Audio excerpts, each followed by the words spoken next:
So in September, I started my treatment, which was a combined chemotherapy of gemcitabine and cisplatin, which is, as I understand it, first line of treatment for cholangiocarcinoma. It didn't have, when I was reading the leaflets that I had been given by doctors ahead of this, it didn't give me much hope because of this. I was told it would have little effect on the tumours. My tumour originally 35 centimetres by 8.5 centimetres, and my oncologist really didn't think it was going to have much effect on it.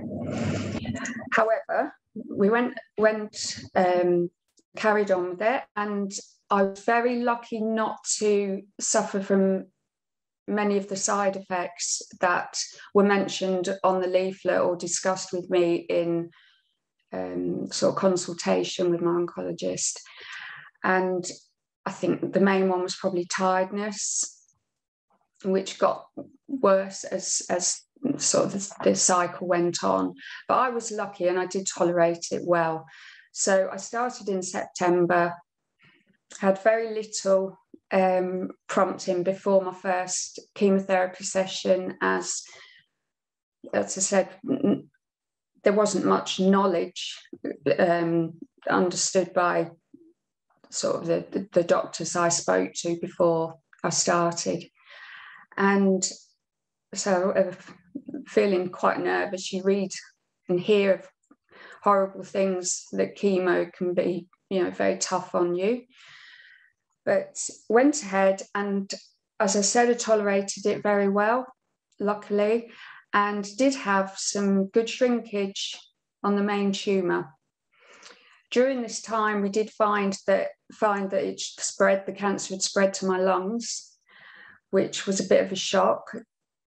But, so it made me stage 4. So we carried on with the chemotherapy, hoping to tackle some of those new tumours.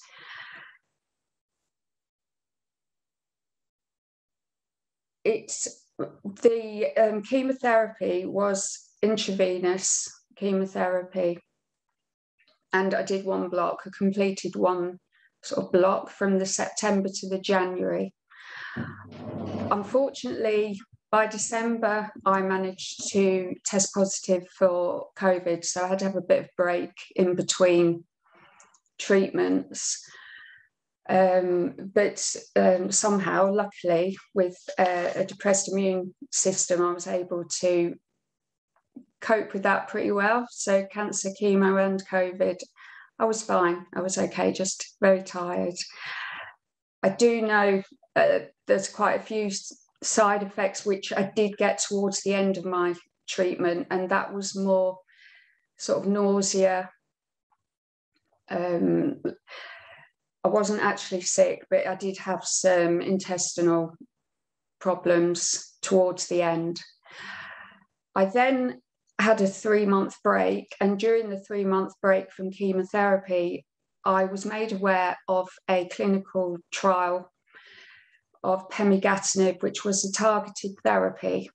And so my oncologist asked if he could send the biopsy tissue sample off for testing.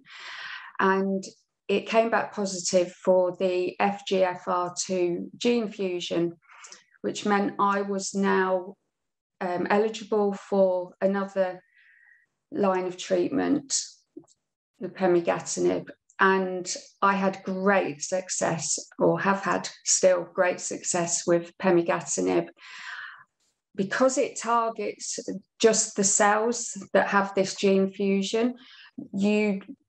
I didn't have any side effects from this other than hair loss, so it's a lot gentler.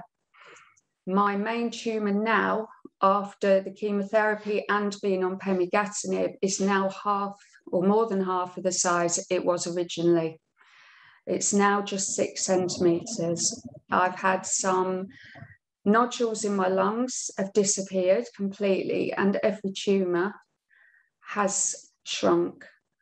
So however scared you may feel right now, have some faith and hope, because it's not as dire as what you may think.